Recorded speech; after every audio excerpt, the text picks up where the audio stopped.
Selamat siang mahasiswa sekalian, silakan Anda bergabung untuk segera kita mulai perkuliahan hari ini.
Baik, selamat siang, saya mulai aja ya.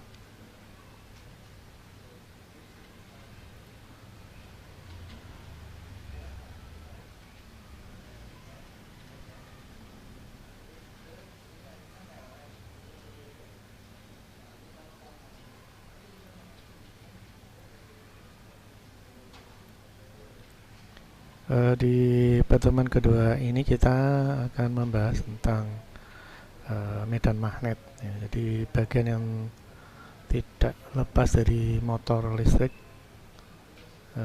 adalah medan magnet.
Baik, materinya saya lanjut.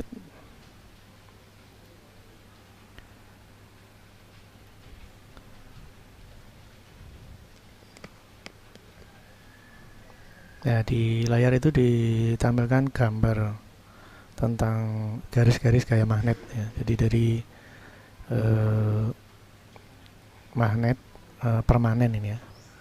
Magnet permanen itu selalu ada utara selatan, dan di antaranya itu ada garis-garis gaya magnet istilahnya yang keluar dari kutub utara. Utara itu berarti north ya. Dari utara ini keluar ya, menuju ke kutub selatan. Jadi selalu terjadi garis gaya magnet ini ya. Dan ini penting sekali dalam kedepannya untuk pergerakan motor listrik ya, motor DC istilahnya, DC maupun AC. Ini nanti berperan sekali. Dan gambar ini sebenarnya mungkin Anda sudah melihat ya saat belajar di SMP ya. Di SMP itu sudah ada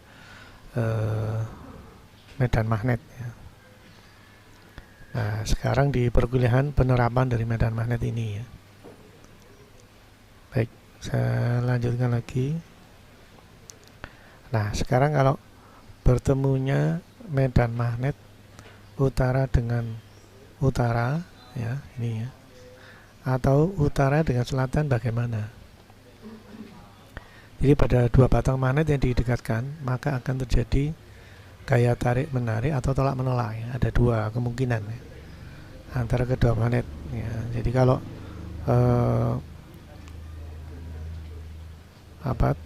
magnet yang sama ya, kutub magnet yang sama, utara dengan ketemu utara, karena garis gaya magnetnya itu sama-sama keluar ya, maka mereka akan tolak menolak.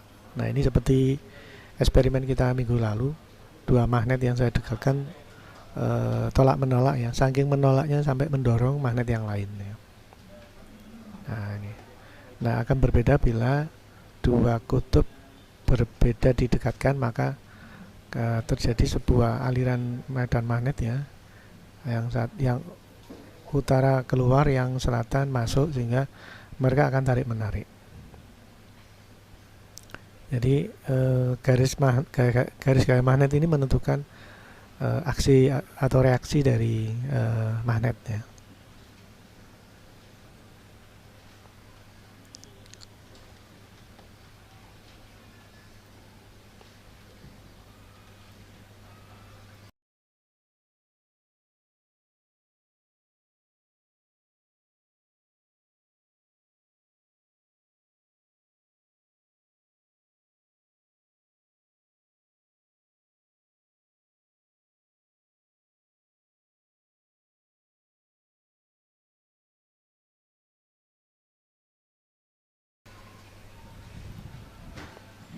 Baik, saya lanjutkan lagi.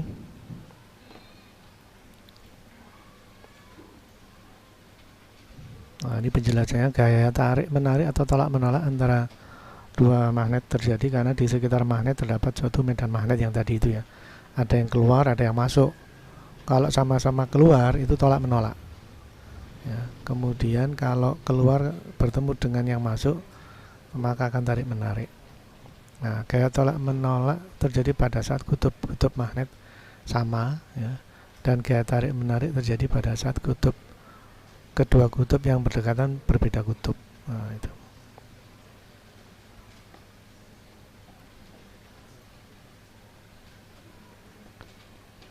Baik, saya lanjutkan lagi. Nah, ini pola garis lengkung yang terbentuk tersebut merupakan pola garis-garis medan magnet yang disebut dengan garis gaya magnet. Nah, ini singkat saya itu magnet utara selatan yang diberi serbuk besi ya. Jadi serbuk besi itu akan mengikuti garis-garis gaya magnet ini. Jadi serbuk besi ini akan mengikuti, tapi tidak nempel ya, karena serbuk besinya di atas kertas biasanya, lalu magnetnya ditaruh di bawah, sehingga serbuk besinya tidak nempel di magnet, tapi merespon garis gaya magnet. Nah, ini itu eksperimen atau apa ya, SMP mungkin ya.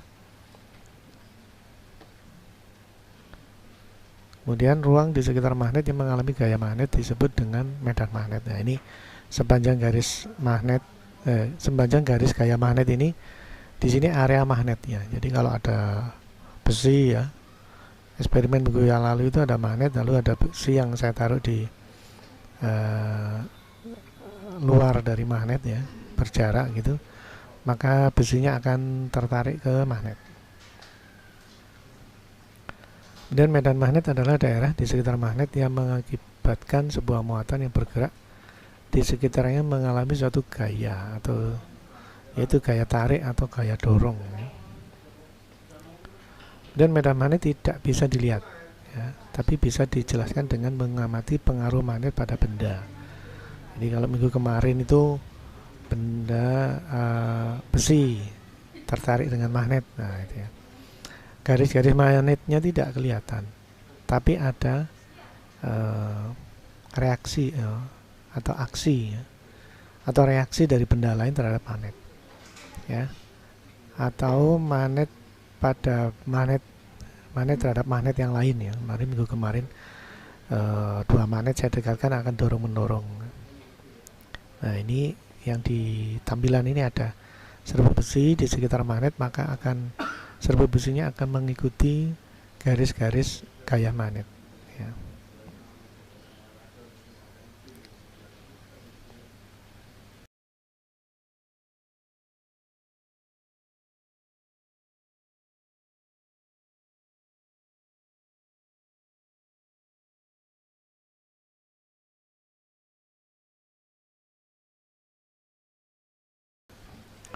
Baik, saya lanjutkan lagi.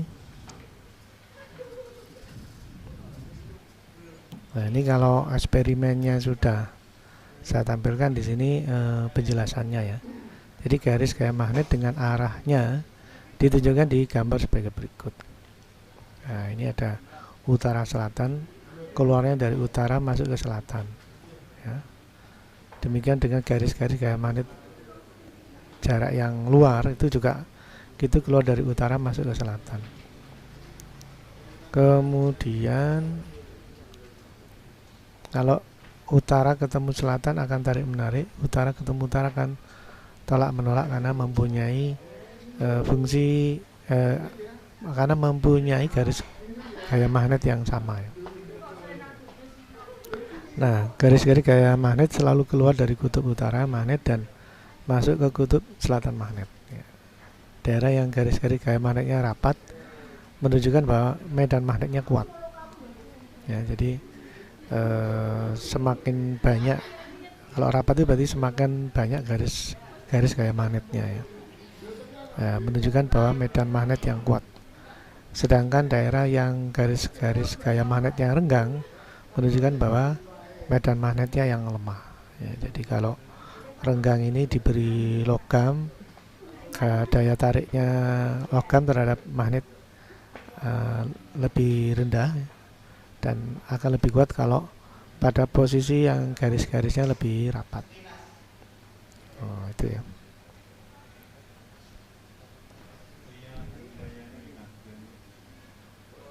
Baik, saya lanjutkan lagi. Nah, sekarang lebih fokus ke medan magnet ya pada kawat lurus ya, ini ya. Jadi medan magnet di sekitar arus listrik seperti gambar. Nah, ini kan kawat. Ini karena nanti ada hubungannya dengan motor ya. Jadi medan magnet yang terjadi pada kawat sekarang. Jadi kalau misalkan saya tampilkan lagi simulasinya ya.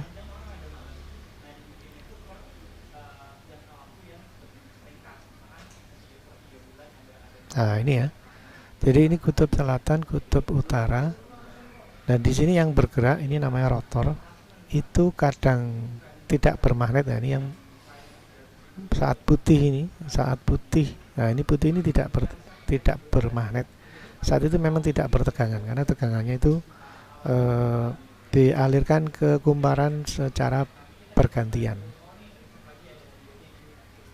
Jadi kadang putih ya, ini saya ikuti terus, ini putih, merah, kemudian putih, biru gitu ya.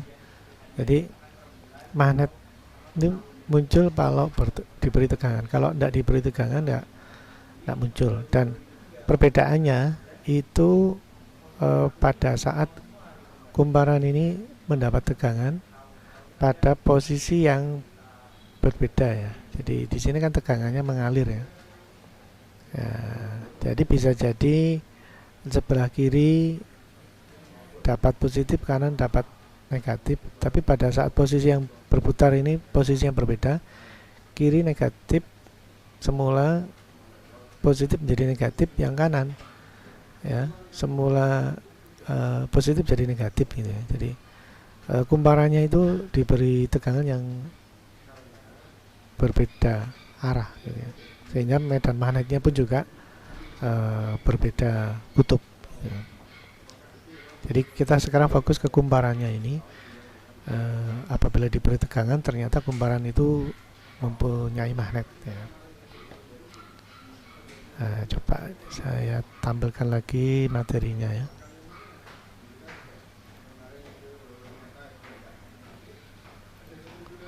Ini sama dengan ini. Jadi kawat ini yang tadi berada di rotor ya, yang bergerak. Nah, saat dia berputar, sambil dia berputar itu diberi tegangan DC ya. Saat di gambar ini DC-nya dari kiri ke kanan ya, sehingga ada aliran arus dari kiri ke kanan. Nah, bila arusnya dari kiri ke kanan, ternyata medan magnetnya ya mengalir dari sisi luar ke dalam ya. Jadi mutar sesuai arah, sesuai gambar ini ya. Nah, ini dari sini sudah kelihatan bahwa yang sebelah ujung sana itu utara, yang sebelah ujung sini selatan, karena keluarnya magnet itu keluar melalui utara dan masuk menuju selatan. Jadi makanya diperlukan gambar atau garis gaya magnet ini karena ingin mengetahui dia utara apa selatan. Nah, untuk ilustrasi kumparan yang diberi tegangan ya. Coba ini saya tampilkan ilustrasinya. Nah, ini ya.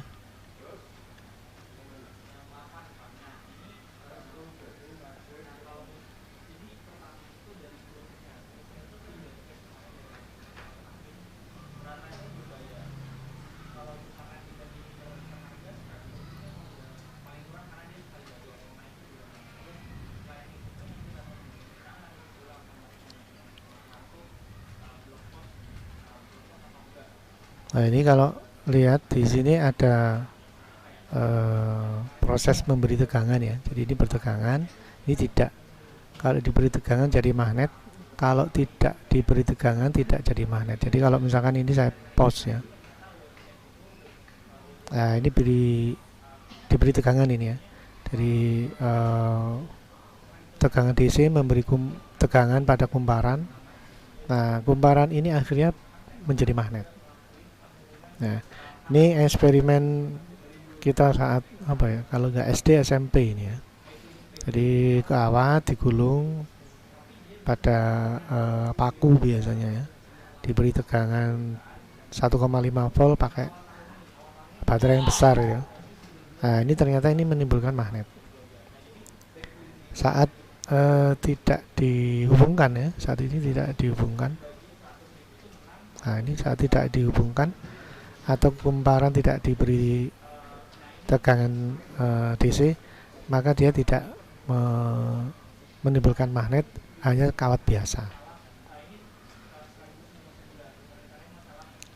ya. Jadi kalau ini saya lanjutkan ilustrasinya ini ya, diberi tegangan dari magnet, tidak diberi tegangan tidak jadi magnet. Nah, ini ya. Baik, materinya saya lanjut lagi.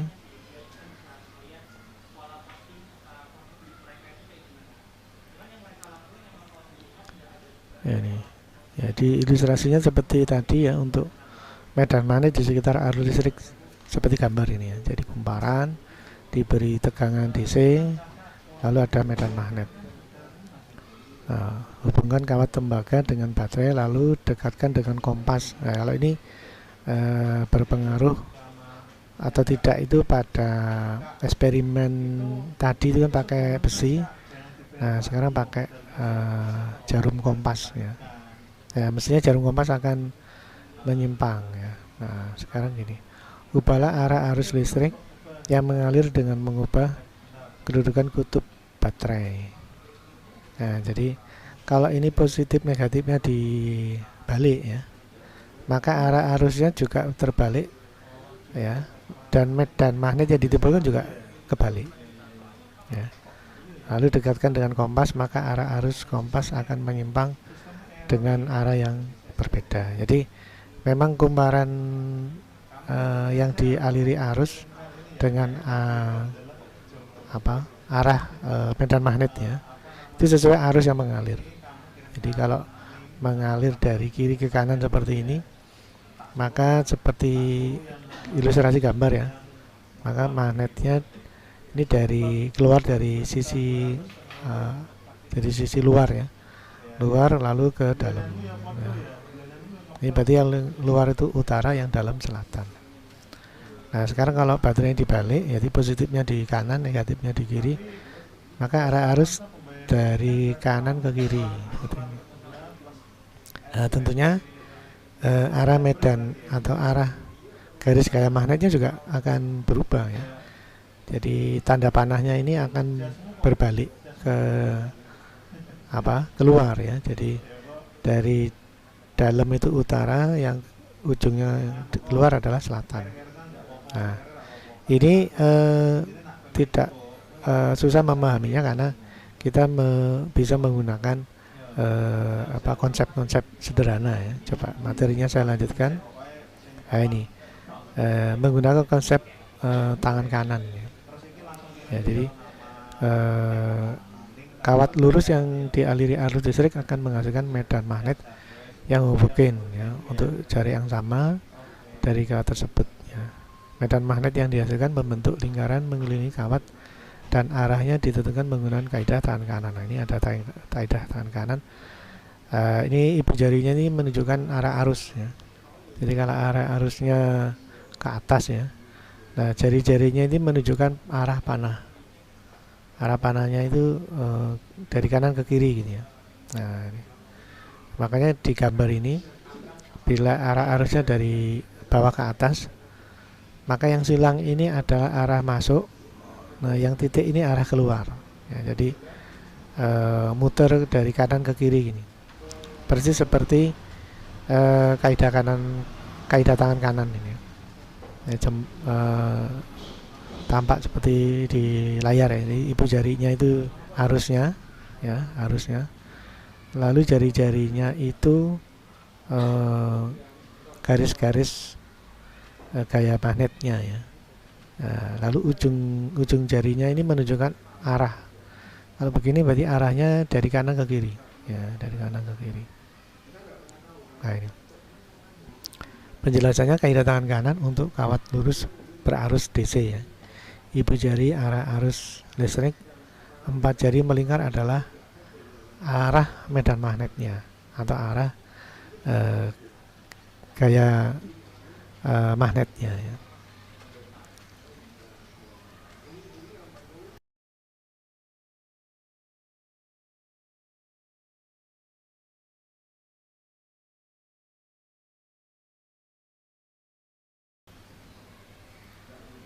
Baik, saya lanjutkan lagi materinya.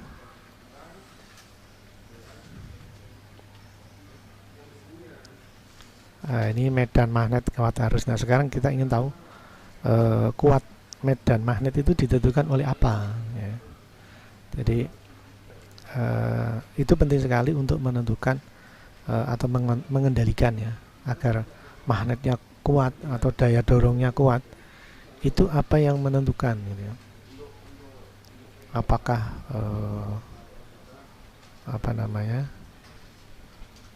kawatnya harus besar, atau mungkin jumlah gulungan atau jumlah lilitannya harus banyak ya, atau yang lain ya. Nah, besar medan magnet di sekitar kawat lurus berarus listrik dipengaruhi oleh besar arus listrik. Nah, ini pengaruh. Jadi kalau arusnya diperbesar, maka daya dorongnya atau daya atau medan magnetnya semakin besar. Kemudian jarak titik tinjau terhadap kawat. Ya, jarak titik tinjau terhadap kawat.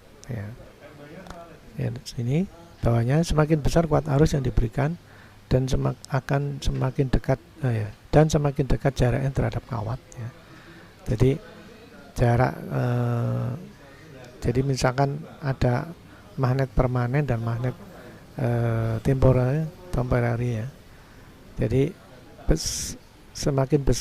seberapa besar daya dorong kawat magnet temporary terhadap kawat terhadap medan magnet permanen misalkan ya. Ya, satu kuat arus yang diberikan, yang kedua adalah jarak antara kawat dan medan magnet ya. Semakin dekat ataukah semakin jauh gitu ya. Maka semakin besar kuat medan magnetnya. Nah, ini bisa dipelajari dari persamaan ini ya. B itu kuat medan magnet ya. Lalu A ini jarak titik kawat ya, atau jarak medan magnet jarak kawat dengan objek yang lain ya. Kemudian P ini adalah persamaan ya. Kemudian P itu persamaan 3,14 ini ya. Kemudian mu 0 ini adalah ketetapan atau persamaan atau sebuah variabel yang digunakan. Besarnya adalah 4pi kali 10 pangkat minus 7. Ini sebuah persamaan, biasanya sebuah persamaan itu ada sebuah nilai variabel ya, nilai variabel. Nah, dari nilai ini bisa dimasukkan ke rumusnya. Tapi yang bisa kita lihat di sini adalah I sama A ya. Karena mu 0 ini adalah persamaan atau variabel konstanta istilahnya, konstanta atau nilai ketetapan. Pi-nya ini 3,14, maka yang bisa kita pantau adalah arus dan I atau arus listrik sama A atau jarak kawat ya, atau jarak antara kawat dengan objek ya. Nah, ini kalau dilihat dari sini, ternyata arus itu berbanding lurus dengan medan magnet.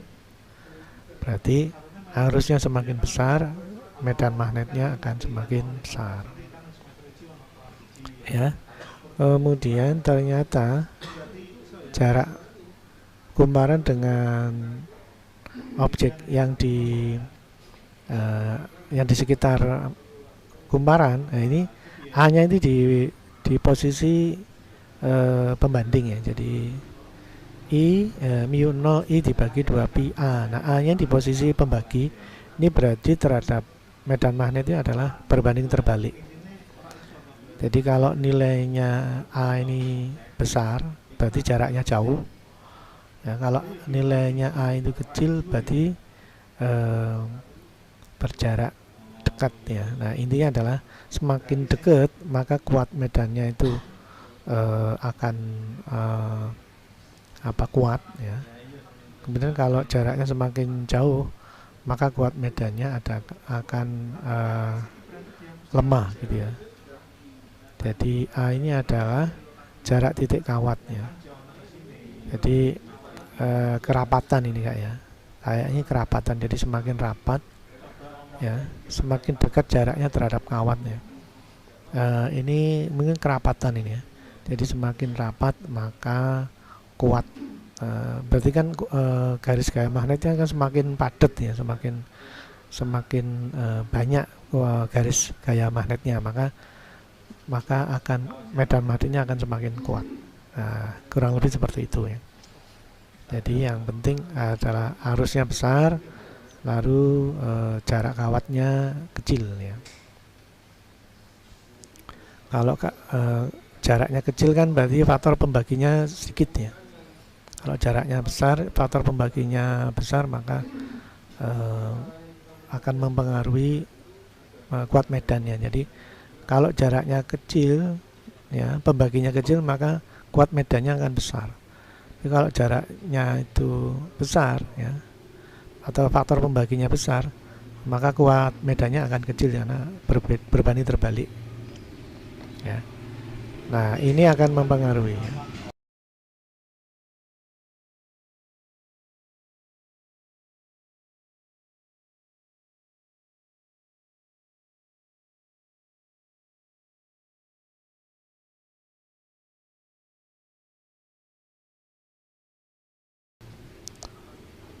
Coba saya tampilkan simulasinya yang tadi ya. Ini.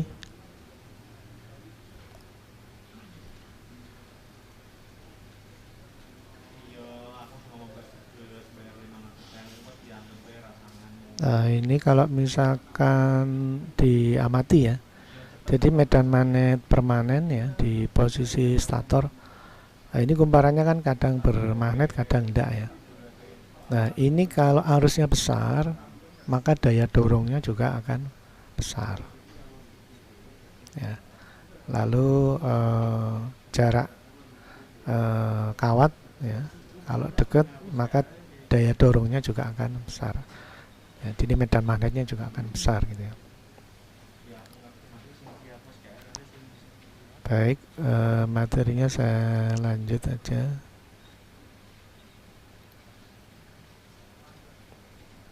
Nah, ini ya, medan magnet kawat melingkar. Nah, kawat melingkar yang dialiri arus listrik pada arah tertentu, maka di sumbu pusat lingkaran akan timbul medan magnet dengan arah tertentu. Nah, jadi kumparan ini bila diberi tegangan DC, ya, maka terjadi ini arusnya dari kiri ke kanan ya, dari kiri ke kanan.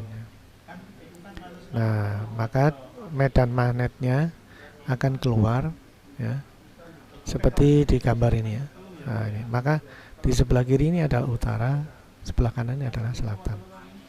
Dan ini kalau kita menggunakan kaidah tangan kanan ya, ini arah arusnya ke atas ya. Arah arus ke atas, nah ini gaya garis-garis magnetnya itu seperti jari-jari ya, jari-jarinya kan mengarah ke kanan ya, jadi akhirnya gambarnya seperti ini ya. Jadi keluar ya.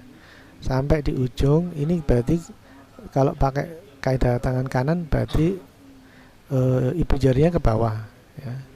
Begitu ibu jari ke bawah, maka jari-jarinya arah ke dalam gitu ya. Nah, ini akan terjadi terus menerus ya. Jadi garis-garis magnet itu keluar dari kiri masuk ke kanan sesuai dengan kaidah tangan kanan ya. Sehingga kumparannya sebelah kiri utara dan sebelah kanan selatan. Baik, saya lanjut lagi. Nah, ini medan magnet di sekitar kawat melingkar juga menggunakan kaidah tangan kanan, yaitu ibu jari tangan kanan menyatakan arah medan magnet dan keempat jari lainnya menekuk menunjukkan arah arus listrik ya. Nah, ini saya kira tadi sudah saya bahas ya. Oh iya. Baik, saya kira itu yang bisa mungkin kita diskusikan hari ini. Semoga bermanfaat ya.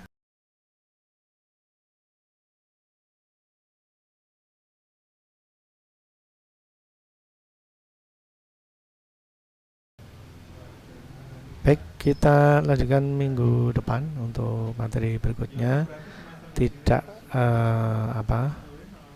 Tidaklah jauh dari motor ya, karena kita berhubungan dengan kendaraan listrik. Jadi tentunya akan berhubungan erat dengan listrik atau tegangan DC sama motor otomatis dengan medan magnetnya. Baik, saya kira itu yang bisa kita diskusikan hari ini. Kita lanjutkan minggu depan. Jaga kesehatan. Sekian dan terima kasih.